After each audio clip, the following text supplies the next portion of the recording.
Astronauts who live and work for long periods of time in the weightless environment of space suffer the loss of some bone and muscle strength since their bones and muscles have much less work to do.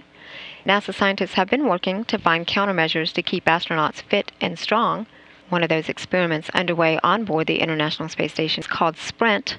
Recently, I spoke with the principal investigator, Dr. Lori Ploutz-Snyder, and I asked her to describe what Sprint is investigating. So Sprint is an exercise program that we're testing on the space station that is evaluating the use of higher intensity but lower duration and frequency exercises.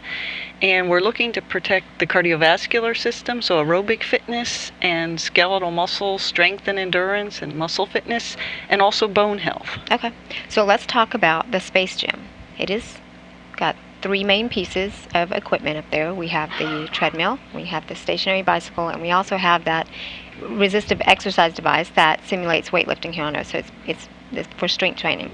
So all 3 of those pieces of equipment are being used for crew members who are on the Sprint program, and the others are also using it as well. So can you tell me what's the difference? Sure.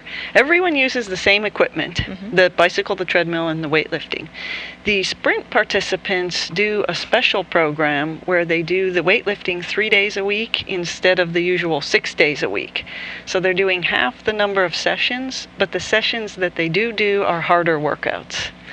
And then for the aerobic exercise, they can switch off between the treadmill and the cycle. We like them to use the treadmill at least 2/3 of the time, is the recommendation. And for that, they do special exercise protocols. We have 4 different protocols that they switch off between.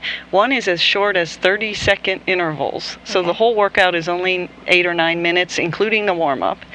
And then there's 2-minute intervals, 4-minute intervals, and a half an hour continuous exercise. So shorter, high intensity versus the longer, low intensity of the prescribed. So where did the idea come from?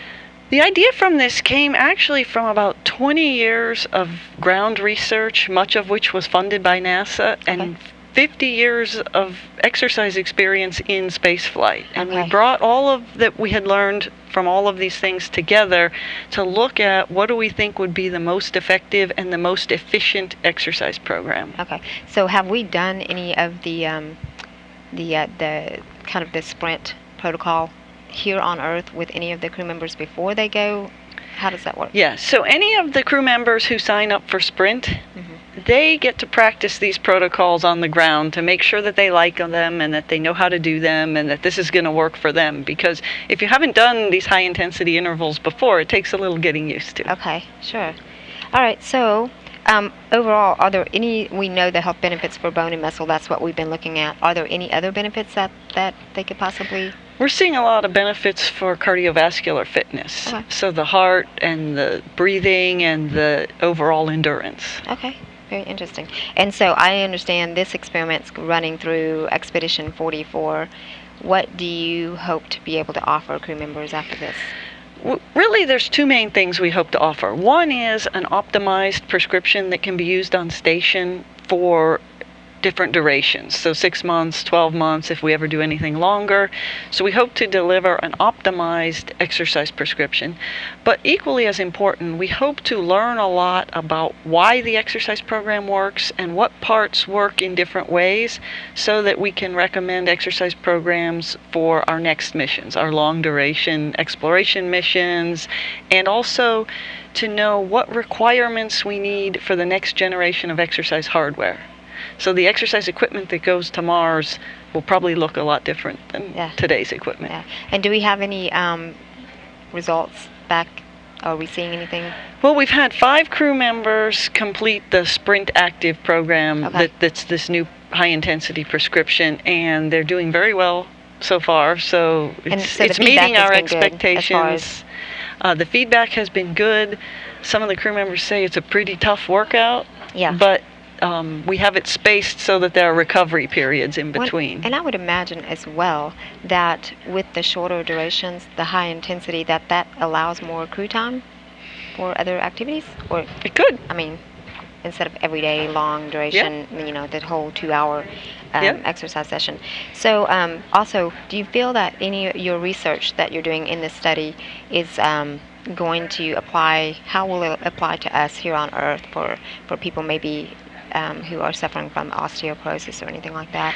Yeah, sure. So a lot of the things we're learning scientifically will help with the understanding of physiology. Okay. But from the practical point of view, we would all love a very effective short workout that we Right. could get in during our lunchtime or Sure. by not taking up a whole lot of our day. And so there's a lot of interest out there in the regular community for what is the most efficient workout that would give you great benefits without a lot of time. Correct. Great. Well, it's all very, very interesting. I love the health and fitness is obviously very important to us here on Earth, but it's more so for crew members who are there aboard the International Space Station. So thanks so much for coming out and talking with us, Lori. Thanks. And, It's my pleasure. Best of luck. Thanks. Thank you.